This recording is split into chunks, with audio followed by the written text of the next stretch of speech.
Good morning all of you. BSc second year में physical chemistry की unit 4 electrochemistry first चल रही थी अपनी। उसमें हमने कल ही क्लास में किए थे फेराडे के जो फर्स्ट और सेकंड लॉ थे वो हमने कल ही क्लास में, उनके ऊपर एक एक एग्जांपल थे वो हम कल ही क्लास में कंप्लीट कर लिए थे।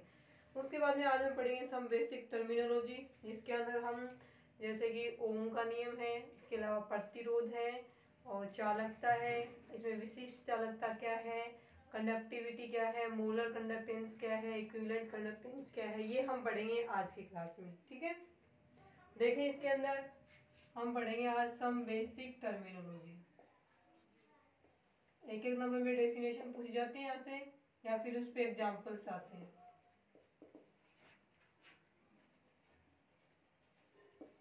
देखिए सबसे पहले हम पढ़ेंगे इसमें ओम का नियम। ओम इसमें साइंटिस्ट का नाम था, उसने ये नियम दिया था, उसी के नाम पे इसे ओम का नियम कहते हैं। ओम के नियम के अनुसार क्या होता है, किसी भी कंडक्टर या किसी भी चालक में से जो विद्युत धारा इलेक्ट्रिक करंट प्रवाहित होता है वो विद्युत धारा आई उस चालक के अंदर उत्पन्न जो चालकता या चालक के अंदर जो विभवांतर होता है उसके तो क्या रहेगी, समानुपाती होती है। समानुपाती उसको हम ई से भी लिख सकते हैं, उसको हम वी से भी लिख सकते हैं। ये क्या है, पोटेंशियल डिफरेंस है, विभव। और यही धारा किसके व्युत्क्रमानुपाती होती है, तो हम कहेंगे कि धारा यहाँ पे किसके व्युत्क्रमानुपाती रहेगी, उसके प्रतिरोध के क्या रहेगी, व्युत्क्रमानुपाती रहेगी। तो ओम के नियम में क्या हो जाएगा, किसी चालक में से प्रवाहित होने वाली विद्युत धारा आई उस चालक पर लगाए गए पोटेंशियल डिफरेंस विभव के अंतर के समानुपाती और उस चालक के प्रतिरोध के व्युत्क्रमानुपाती। दोनों इस इक्वेशन से हम ये भी लिख सकते हैं एक साथ में कि I is equal to E upon में आर, ये भी लिख सकते हैं ना एक साथ में, क्योंकि ई के तो समानुपाती है और आर के क्या है, ये व्युत्क्रमानुपाती। तो ये तो क्या है, यहाँ पे आई एम्पियर है, चालक में से प्रवाहित होने वाली विद्युत धारा, ये रहेगा यहाँ पे ओम का नियम। समीकरण 3 है वो ओम के नियम की समीकरण है। अब इस समीकरण 3 में जो आई है वो कहेंगे हम क्या है, इलेक्ट्रिक करंट है, विद्युत धारा है। इलेक्ट्रिक करंट किसमें है, एम्पियर में। ई हो जाएगा यहाँ पे पोटेंशियल डिफरेंस, और पोटेंशियल डिफरेंस के कारण से ही विद्युत धारा है वो प्रवाहित होती है। पोटेंशियल डिफरेंस रहेगा वोल्ट में, वी-ओ-एल-टी, वोल्ट यूनिट रहेगी इसकी। और आर यहाँ पे हो जाएगा उस चालक का प्रतिरोध, रेसिस्टेंस, और ये इसकी यूनिट्स क्या होती है, ओम रहेगी। ठीक है, तो ये रहेगा ओम का नियम, किसी चालक में प्रवाहित की गई विद्युत धारा उसके पोटेंशियल डिफरेंस के समानुपाती जबकि उसके प्रतिरोध के व्युत्क्रमानुपाती होती है। प्रतिरोध की यूनिट्स ओम में रहेगी और ये पोटेंशियल डिफरेंस की यूनिट वोल्ट में रहेगी और इलेक्ट्रिक करंट की यूनिट्स किस में रहेगी, एम्पियर में रहेगी। तो फर्स्ट टर्मिनोलॉजी थी अपना ओम का नियम, कंप्लीट हो गई। इससे यदि अपने को ये दिया हुआ हो, मतलब ये दोनों दिए हुए तो हम इससे आई निकाल सकते हैं। यदि हमें आर प्रतिरोध और इलेक्ट्रिक करंट दिया हुआ हो और ये नहीं दिया हुआ पोटेंशियल डिफरेंस, तो इससे इक्वेशन क्या बन जाएगी, E is equal to R, इस साइड चला जाएगा तो क्या बनेगा, आई आर। ये दोनों दिए हुए हो तो हम इन दोनों का गुणनफल करेंगे तो हमें यहाँ से पोटेंशियल डिफरेंस है वो ज्ञात हो जाएगा। ये रहेगा बेसिक टर्मिनोलॉजी में फर्स्ट टर्म ओम का नियम। उसके बाद में देखिए सेकंड टर्मिनोलॉजी क्या रहेगी अपनी। सेकंड हम लिखेंगे यहाँ पे रेसिस्टेंस यानी प्रतिरोध को पढ़ेंगे हम सेकंड। तो सम बेसिक टर्मिनोलॉजी चल रही है अपनी, उसमें हम सेकंड करेंगे रेसिस्टेंस या प्रतिरोध। ठीक है, प्रतिरोध किसके इक्वल होता है, तो सेकंड में आएगा अपना रेसिस्टेंस, जिसको हम हिंदी में कहेंगे प्रतिरोध, और इसे शो करेंगे कैपिटल आर से। ठीक है, कैपिटल आर से इसे हम शो करेंगे। तो ये इसके लिए हम बोलते हैं किसी भी चालक का प्रतिरोध, चालक के रूप में हमने कोई रोड ले ली, चालक छड़ है, तो चालक कंडक्टर रोड या चालक छड़ का जो प्रतिरोध होगा आर। मान लीजिए कि उस चालक छड़ है, इस चालक छड़ का हमें प्रतिरोध ज्ञात करना है तो किसके इक्वल होगा, मान लीजिए इस चालक छड़ की लंबाई लेंथ कितनी है, एल है, और इस चालक छड़ के अनुप्रस्थ काट का क्षेत्रफल, ये वाला क्षेत्रफल कितना मान रहे हैं हम, ए मान रहे हैं। अब लेंथ तो हम मान लेंगे सेमी में मान लें या फिर मीटर में मान लेंगे, लेकिन क्षेत्रफल पाई आर स्क्वायर है तो इसको हम क्या मानेंगे, सेमी स्क्वायर में होगा या फिर मीटर स्क्वायर में होगा। तो हम कहेंगे कि इस चालक छड़ का प्रतिरोध, ये कोई चालक छड़ है, कंडक्टर रोड है, तो इस चालक छड़ का प्रतिरोध इस चालक छड़ की लंबाई के समानुपाती होता है, जबकि अनुप्रस्थ काट के क्षेत्रफल के व्युत्क्रमानुपाती होता है। तो इस चालक छड़ का रेसिस्टेंस या प्रतिरोध इस चालक छड़ की लेंथ एल के प्रोपोर्शनल या समानुपाती रहेगा, 1 नंबर इक्वेशन। और इस चालक छड़ का रेसिस्टेंस या प्रतिरोध इस चालक छड़ के अनुप्रस्थ काट के क्षेत्रफल के इनवर्सली प्रोपोर्शनल या व्युत्क्रमानुपाती होता है। 2 बन गए। From equation 1 and 2 left hand side equal है तो इसको हम क्या लिखेंगे, एक साथ में लिख देंगे आर समानुपाती एल अपॉन में ए, 3 नंबर समीकरण। अब हम कहेंगे इसमें ये एल तो क्या है, लेंथ ऑफ कंडक्टर रोड, चालक छड़ की लंबाई, जिसका प्रतिरोध ज्ञात करें उसकी लंबाई, और ए हो जाएगा उसका अनुप्रस्थ काट का क्षेत्रफल।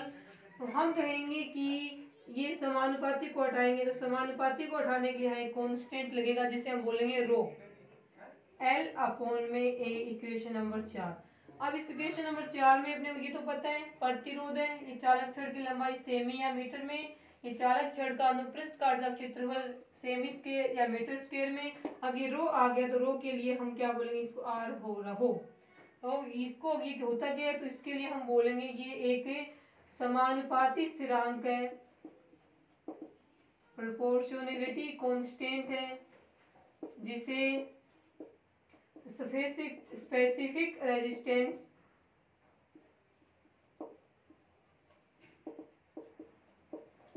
रेजिस्टेंस यानी हिंदी में इसे बोला जाए तो विशिष्ट प्रतिरोध के नाम से जाना जाता है। विशिष्ट प्रतिरोध भी बोल सकते हैं और इसी को हम प्रतिरोधकता भी बोल सकते हैं, एक ही बात है। तो विशिष्ट प्रतिरोध बोले या प्रतिरोधकता बोले, दोनों ही किसके इक्वल रहेंगी, रो के। रो को ही विशिष्ट प्रतिरोध बोलते हैं, रो को ही हम प्रतिरोधकता कहेंगे। ये रहेगा इसमें प्रतिरोध या रेजिस्टेंस।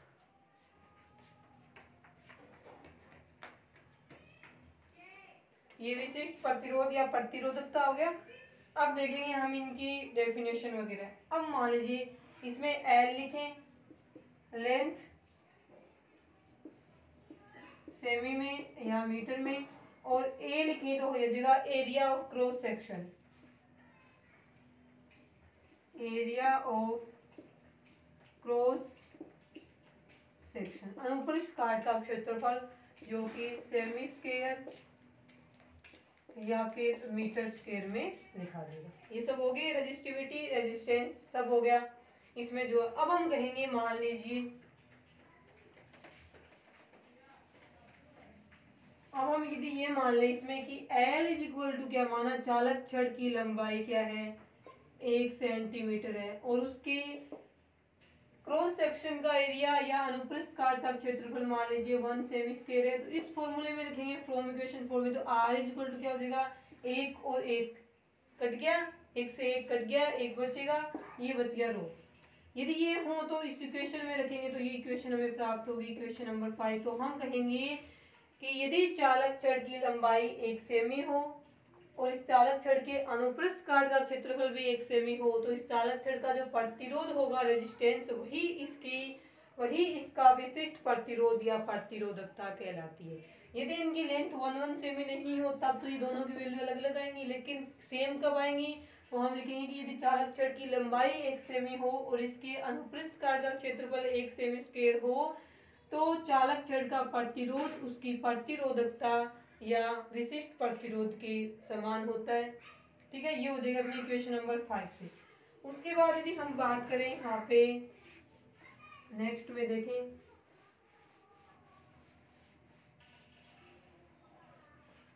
एक सेल के लिए बात करें हम, 4A सेल, क्योंकि इलेक्ट्रोकेमिस्ट्री में सेल पढ़ना है अपने को, तो 4A सेल, एक सेल के लिए क्या आएगा, नॉर्मल तो क्या होता है, ये होता है फॉर्मूला। अब हम कहेंगे कि यदि एक सेल की बात करें तो सेल में ये क्या हो जाएगा, एल। सेल में 2 इलेक्ट्रोड्स होते हैं, एनोड कैथोड, दोनों इलेक्ट्रोडों के बीच की डिस्टेंस को हम एल से लिखेंगे। ये इलेक्ट्रोडों का क्रॉस सेक्शन का एरिया, अनुप्रस्थ काट का क्षेत्रफल, उनके लिए क्या आएगा, R is equal to rho L upon में ए। तो एल तो हो जाएगी डिस्टेंस इन बिटवीन, सेल में डिस्टेंस इन बिटवीन 2 इलेक्ट्रोड्स, दोनों इलेक्ट्रोडों के बीच की डिस्टेंस, और ए वही हो जाएगा एरिया ऑफ क्रॉस सेक्शन, अनुप्रस्थ काट का क्षेत्रफल। तो उसके लिए प्रतिरोध है, उसकी इक्वेशन भी कौन सी बनेगी, यही बनेगी। अब आता है इसमें कि फॉर ए गिवन सेल, यानी एक दिए हुए सेल के लिए एल अपॉन में ए, उस सेल में चाहे कॉपर सल्फेट भरा हुआ हो, चाहे zinc sulphate Na2SO4 sorry Na2SO4 भरा हुआ हो, चाहे उसमें NaOH भरा हो, कोई भी इलेक्ट्रोलाइट्स भरा हुआ हो, उस सेल के लिए एल अपॉन में ए की वैल्यू हमेशा सेम रहती है। सेम रहती है तो हम कहेंगे कि वैल्यू क्या है, कांस्टेंट है। वैल्यू क्या होगी इसमें, कांस्टेंट होगी।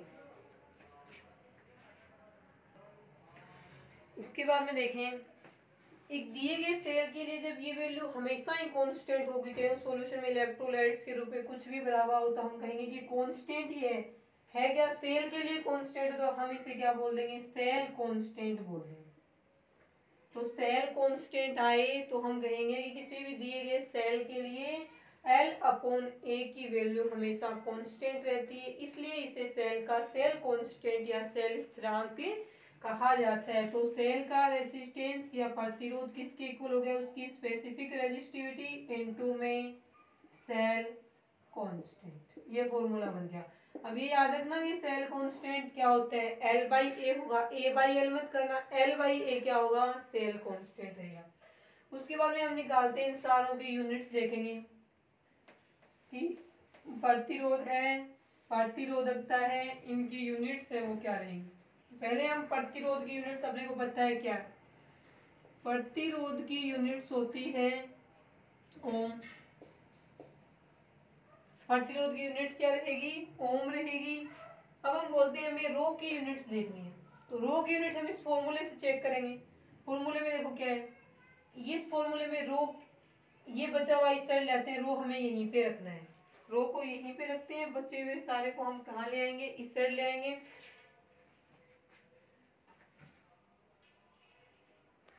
तो यूनिट्स में हम देखिए यूनिट किस प्रकार से निकालेंगे, ए बाई एल को उठा के इस तरह ले जाएगा, तो ए ऊपर लिखा जाएगा, एल नीचे लिखा जाएगा, तो rho is equal to R A by L. पता है आर की यूनिट क्या है, ओम है। ए की यूनिट क्या है, ए क्रॉस सेक्शन का एरिया है, सेमी स्क्वायर में रहेगी या मीटर स्क्वायर में रहेगी। एल लेंथ है, लेंथ सेमी में रहेगी। यदि ये सेमी स्क्वायर लिखो तो ये सेमी में लिखना है, ये मीटर स्क्वायर लिखो तो इसको मीटर में लिखना है। अब देखिए एक सेमी से एक सेमी कट गया, ऊपर एक बच गया, तो रो की यूनिट क्या बच गई, ओम सेमी। ये रहेगी स्पेसिफिक रेजिस्टेंस यानी विशिष्ट प्रतिरोध या प्रतिरोधकता यूनिट होगी ओम सेमी। ठीक है, तो इसकी यूनिट्स भी आ गई, इसकी यूनिट्स भी आ गई। अब पूछ जाए आपसे कि सेल कांस्टेंट की यूनिट क्या है वो बताओ, तो अपने को पता है कि सेल कांस्टेंट क्या होता है, तो cell constant is equal to L by A. L की सेमी में है, ए की सेमी स्क्वायर में है, इसकी एक स्क्वायर से ये स्क्वायर कट गया, ये सेमी जब ऊपर लिखेंगे तो यूनिट्स आएगी सेमी इनवर्स, यदि इसको मीटर में लिखें तो यूनिट आएगी मीटर इनवर्स। तो सेल कांस्टेंट की यूनिट मीटर इनवर्स या सेमी इनवर्स में लिखी जाएगी। दो हो गई टर्म इसमें, ओम का नियम है वो हो गया, और एक हो गया इसमें रेसिस्टेंस या प्रतिरोध। उसके बाद में थर्ड रहेगा यहाँ पे कंडक्टेंस, जिसे हम हिंदी में बोलेंगे चालकता, कंडक्टेंस। अब चालकता देखो क्या होती है, देखें प्रतिरोध का व्युत्क्रम क्या कहलाती है, चालकता कहलाती है, रेसिप्रोकल ऑफ रेसिस्टेंस। चालकता के डेफिनेशन में क्या लिखेंगे, रेसिप्रोकल ऑफ रेसिस्टेंस, प्रतिरोध का व्युत्क्रम चालकता कहलाएगी। रेसिप्रोकल ऑफ रेसिस्टेंस यानी प्रतिरोध का व्युत्क्रम क्या हो जाएगी, चालकता। हम लिखेंगे कि चालकता को शो किससे करते हैं, तो हम कहेंगे कैपिटल एस सी से इसको हम प्रदर्शित करते हैं। तो capital C is equal to reciprocal of resistance, प्रतिरोध का व्युत्क्रम चालकता है, तो इसका बनेगा ये फॉर्मूला। अब बात आती है इसकी यूनिट्स की, कि यूनिट क्या रहेगी, तो हम कहेंगे प्रतिरोध की क्या होती है यूनिट, 1/ओम। ओम को यदि ऊपर लिखेंगे हम यूनिट बनाने के, तो हम लिखेंगे ओम इनवर्स में जाएगा। यदि इसको ओम इनवर्स नहीं लिखना चाहिए तो हम इसको उल्टा लिख देंगे MHO, तब इसके ऊपर माइनस नहीं लिखेगा, MHO महो। महो इसकी ओम यूनिट इसलिए क्योंकि इसको ओम नाम का साइंटिस्ट था ना, उसने बताया था इसके बारे में, प्रतिरोध के बारे में, इसलिए उसी के नाम पे इसकी प्रतिरोध की यूनिट ओम रख दी। तो चालकता की यूनिट को उल्टा लिखें, एम से लिखना स्टार्ट करें, MHO महो, इनवर्स नहीं आएगा। ऐसा ही पद्धति में यदि हम लिखें, उसमें आएगा इसका सीमेंस। सीमेंस शॉर्ट में हम इसको लिखते हैं कैपिटल एस। ये सारी यूनिट्स रहेंगी कंडक्टेंस या चालकता की। आ गया, तो ये शो करते हैं, ये फॉर्मूला बनेगा, और ये इसकी इन तीनों में से कोई भी एक लिखें, ये इसकी क्या रहेंगी, यूनिट्स रहेंगी। ये रहेगी आपकी चालकता, कंडक्टेंस। उसके बाद में देखें स्पेसिफिक कंडक्टेंस और कंडक्टिविटी। कंडक्टेंस के बाद में नेक्स्ट आएगी स्पेसिफिक कंडक्टेंस, 4 नंबर पे।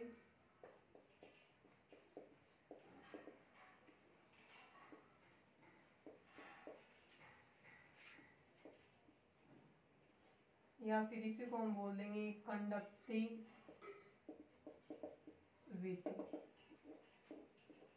देखें हिंदी में इसको नाम देखें, हिंदी में क्या बोलेंगे इनको, ये तो रहेगी विशिष्ट चालकता, और इसे हम बोलेंगे चालकत्व। इसे हम क्या बोल देंगे, स्पेसिफिक कंडक्टेंस या कंडक्टिविटी। शो किससे करते हैं, तो हम कहेंगे इसे हम कप्पा से, थोड़ा ऐसे बनाते हैं इसको, कप्पा।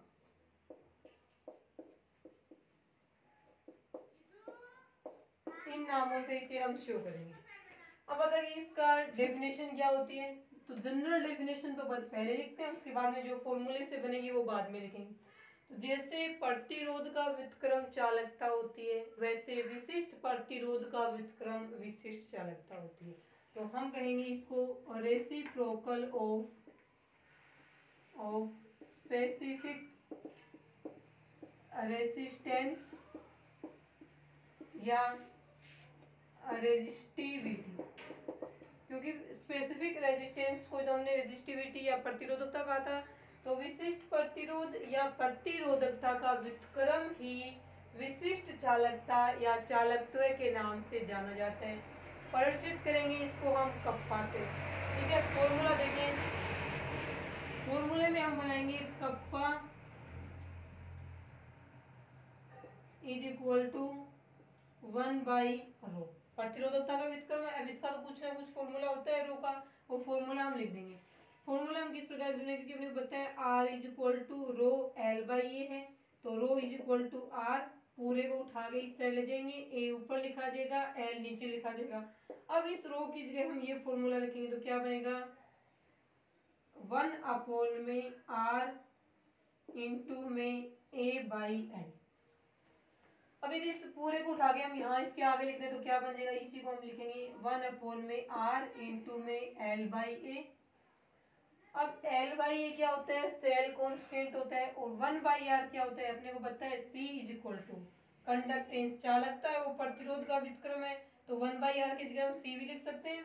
तो इसी फॉर्मूले को चेंज करके क्या बनाएगा जाएगा, C इंटू 1/R को C लिख दिया यहाँ से, ये क्या है, सेल कांस्टेंट है, सेल कांस्टेंट, ये बन गया। इसको हम इस प्रकार से लिख सकते हैं, kappa is equal to C into L/A। अब यदि इस फॉर्मूले से हम स्पेसिफिक कंडक्टेंस या कंडक्टिविटी की डेफिनेशन लिखना चाहें तो क्या बनेगी? इफ यदि L is equal to 1 semi और A is equal to 1 semi square, यानी यदि चालक छड़ है उसकी लेंथ 1 सेमी हो और उस चालक छड़ के क्रॉस सेक्शन का एरिया है वो 1 सेमी स्क्वायर हो, तो उस चालक छड़ की कंडक्टेंस यानी चालकता, ये एक है, ये 1 सेमी स्क्वायर कट गया, कटने से क्या बचेगा इसमें बचेगा कप्पा इज इक्वल टू सी। सी क्या इसमें कंडक्टेंस या चालकता, तो हम कहेंगे कि वह चालक छड़ जिसकी लंबाई 1 सेमी हो, जिसके अनुप्रस्थ काट का क्षेत्रफल 1 सेमी स्क्वायर हो, उस चालक छड़ की चालकता ही उसकी विशिष्ट चालकता या चालकत्व या कंडक्टिविटी कहलाती है। चालकता और चालकता दोनों समान रहेंगे कब? जब 1 सेमी और 1 सेमी स्क्वायर हो। अब हम कहेंगे इसकी डेफिनेशन एक प्रकार से और भी लिख सकते हैं, वो प्रकार क्या रहेगा? तो उसको हम वॉल्यूम के रूप में मानेंगे। अब वॉल्यूम के रूप में कैसे मानेंगे उसको वो देखें। वॉल्यूम के रूप में उसको हम इस प्रकार से मानते हैं कि 1 सेमी और 1 सेमी, ये स्क्वायर है और ये 1 सेमी है, तीनों को मिलाएंगे तो क्या बनता है? 1 सेमी क्यूब बनता है। सॉरी 1 सेमी क्यूब, स्क्वायर तो वहाँ पे और एक ही है। तो चालक छड़ है उसको वॉल्यूम के रूप में माने तो वॉल्यूम में लेंथ भी आएगी और उसके क्रॉस सेक्शन का एरिया भी आएगा। लेंथ 1 सेमी है, क्रॉस सेक्शन के एरिया 1 सेमी स्क्वायर, दोनों को मिलाएंगे तो अपना बनेगा 1 सेमी क्यूब।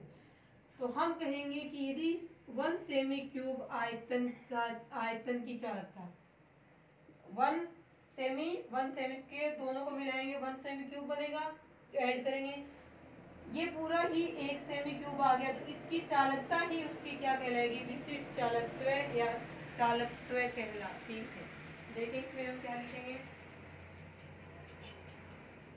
तो यहाँ पे हम लिखेंगे कि 1 सेमी क्यूब विलियन की, ये विलियन का क्या लिखा है यहाँ पे? वॉल्यूम लिखा है कि वह विलियन जिसका आयतन 1 सेमी क्यूब होता है उस विलियन की चालकता ही उसकी विशिष्ट चालकता या चालकत्व कहलाती है। तो इसकी डेफिनेशन बन गई 3, एक विलियन के लिए, एक ये चालक छड़ है उसके लिए होगी, और एक ये होगी रेसिप्रोकल ऑफ स्पेसिफिक रेसिस्टेंस या रेसिस्टिविटी शो करेंगे। अब इसके हम ज्ञात करते हैं यूनिट क्या रहेगी। तो यूनिट के रूप में देखें, यूनिट कौन से फॉर्मूले से निकाल लो आप, एक ही बात है। देखें यूनिट्स के रूप में यदि हम इसको माने कि यूनिट हम इसके रूप में लिखेंगे 1/r इंटू में L/A से लिखेंगे। अब इसकी तो पता है क्या रहेगी? ओम है, 1 में ओम। इसकी क्या है? सेमी, और इसकी है सेमी स्क्वायर, इससे ही कैंसिल हो गया। अब ओम भी ऊपर जाएगा तो इनवर्स में आएगा, सेमी भी ऊपर जाके इनवर्स में आएगा, तो ये क्या बनेगा? ओम इनवर्स सेमी इनवर्स। यदि इसको हम ओम इनवर्स को इस प्रकार से लिखे तो इसको महो भी लिख सकते हैं, सेमी इनवर्स, मीटर इनवर्स, कुछ भी लिखो। यदि इसको ऐसा ही पत्ती में लिखा तो हम लिखेंगे सीमेंस, ऐसे ही पत्ती में, लेंथ को मीटर में, सीमेंस मीटर इनवर्स। तो ये सारी यूनिट्स किसकी रहेंगी? स्पेसिफिक कंडक्टेंस या कंडक्टिविटी की ये सारी यूनिट्स ही रहेंगी जो कि इस फॉर्मूले से बनाएगी। ये रहेगी आपका स्पेसिफिक कंडक्टेंस। दो और है इसमें टर्म, एक तो रहेगी मोलर कंडक्टेंस और एक रहेगी इक्विवेलेंट कंडक्टेंस। देखें दो है, बस उनकी डेफिनेशन देखनी है, किससे शो करते हैं, फॉर्मूला क्या होगा, यूनिट्स क्या होंगे, सिर्फ ये चीजें इसके अंदर देखनी है। तो फर्स्ट देखें 5 नंबर पे रहेगा अपना मोलर कंडक्टेंस, हिंदी में बोलेंगे हम इसको मोलर चालकता। ठीक है, सबसे पहले आएगा शो किससे करेंगे, तो इसको हम शो करते हैं इससे, मोलर कंडक्टेंस या मोलर चालकता को इससे शो करते हैं। अब हम डेफिनेशन लिखते हैं, तो हम कहेंगे कि वह विलयन जिसमें इलेक्ट्रोलाइट्स या विद्युत अपघटित का 1 मोल घुला हुआ हो उस विलयन की चालकता मोलर चालकता या मोलर कंडक्टेंस कहलाती है। तो ऐसा विलयन या वह विलयन जिसमें विद्युत अपघटे का 1 मोल घुला हुआ, या फिर एक मोल विद्युत अपघटे वाले विलयन की चालकता, मोलर नाम है तो सिर्फ मोल याद रखना है कि एक मोल विद्युत अपघटे वाले विलयन की चालकता भी मोलर चालकता कहलाएगी। और वह विलयन या ऐसा विलयन जिसमें विद्युत अपघटे या इलेक्ट्रोलाइट्स का एक मोल घुला हुआ हो, उस विलयन की चालकता भी मोलर कंडक्टेंस या मोलर चालकता कहलाएगी। इससे शो करेंगे, फॉर्मूला देखें कैसे बनेगा। इसका फॉर्मूला बनता है मोलर कंडक्टेंस का कप्पा इंटू अझार अपॉन में कंसंट्रेशन। कंसंट्रेशन मोलर कंडक्टेंस में मोलरिटी में लिखनी है, मोलरता में लिखनी है, तो इसमें हम इसी को चेंज करके लिख देंगे कप्पा इंटू, कप्पा क्या है, स्पेसिफिक कंडक्टेंस है, विशिष्ट चालकता है, अपॉन में हम कह देंगे मोलरिटी में। कई फॉर्मूले में हजार नहीं लगेगा, एग्जांपल सोल्व करेंगे। अब क्यों नहीं लगेगा, क्योंकि वहां पे कंसंट्रेशन है वो मिलीमोल में होगी, उस टाइम यहाँ पे हम हजार का यूज है वो नहीं करेंगे। यदि कंसंट्रेशन है वो आपको डेसीमीटर क्यूब में दी गई हो तब भी हम हजार का यूज नहीं करेंगे, मोल में दिया ना मोलरता में, तब हम यूज करेंगे हजार का। ये फॉर्मूला बन गया। अपने को पता है कप्पा नहीं दिया हुआ क्वेश्चन में, उसकी जगह में कंडक्टेंस दी हुई हो या चालक प्रतिरोध दिया हुआ हो, सेल कांस्टेंट दिया हुआ हो, अलग से लेंथ दी हुई हो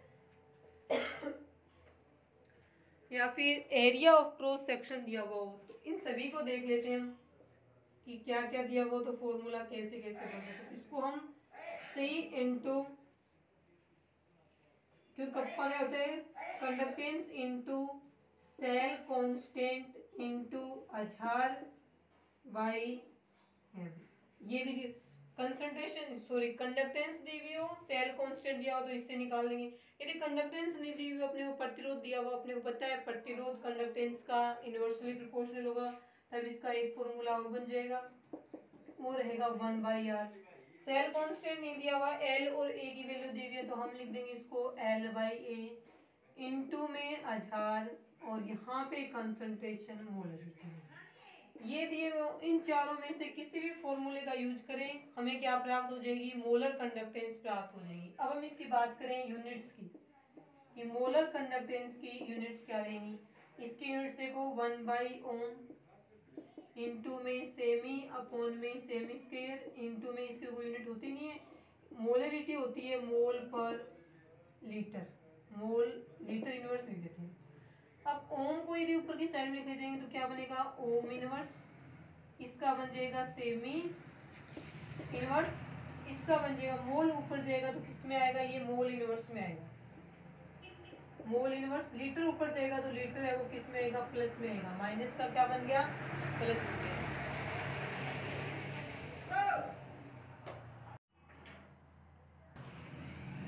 के यूनिट्स में ये हो जाएगी यूनिट। अब अपने को पता है इस यूनिट में कि लीटर किसके इक्वल होता है, 1 litre is equal to semi cube. Litre की जगह सेमी क्यूब रखेंगे, ohm inverse, semi inverse, mole inverse और सेमी क्यूब। -1 है, इससे 1 कट जाएगा तो सेमी स्क्वायर बच जाएगा, सेमी की 3 है प्लस में, इसकी -1 तो -1 से 1 सेमी कट गया तो बचेगा सेमी स्क्वायर, तो इसको हम लिख देंगे ohm inverse semi square mole inverse. Siemens ऐसा ही पत्ते में लिखना हो तो siemens metre square mole inverse. ये यूनिट रहेगी मोलर कंडक्टेंस या मोलर चालकता।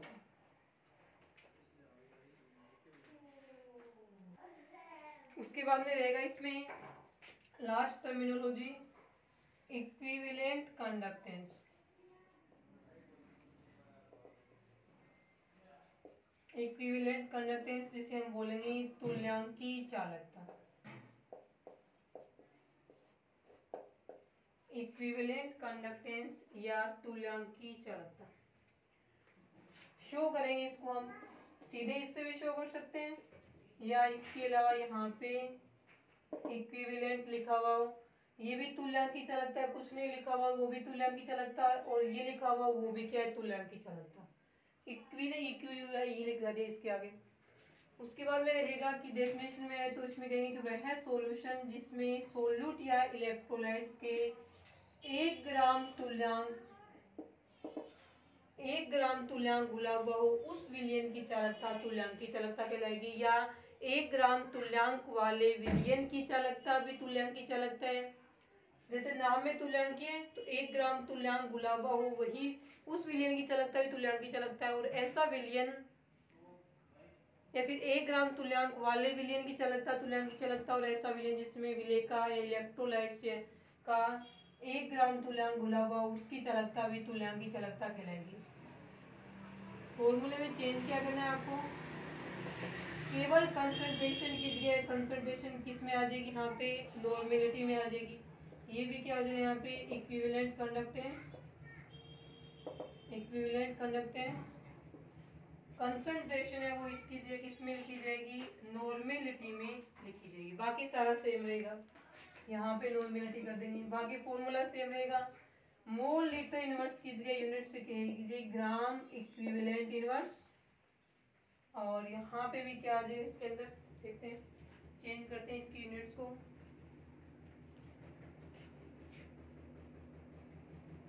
ये सारा कटाने के बाद में लास्ट में इसकी यूनिट्स बचेगी,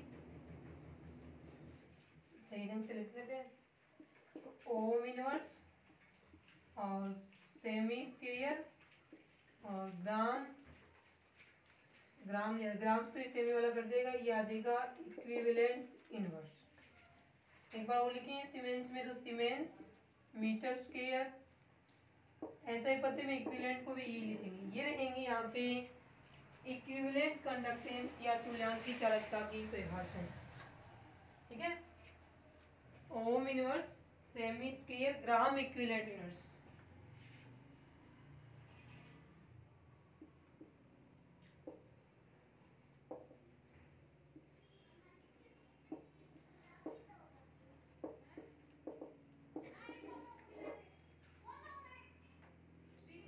ठीक है, ये रहेगी इसमें इक्विवेलेंट कंडक्टेंस और इसकी यूनिट्स। अब इसके जो एग्जांपल्स हैं मोलर कंडक्टेंस और इक्विवेलेंट कंडक्टेंस के, ये हम करेंगे नेक्स्ट क्लास में। आज के लिए इतना है।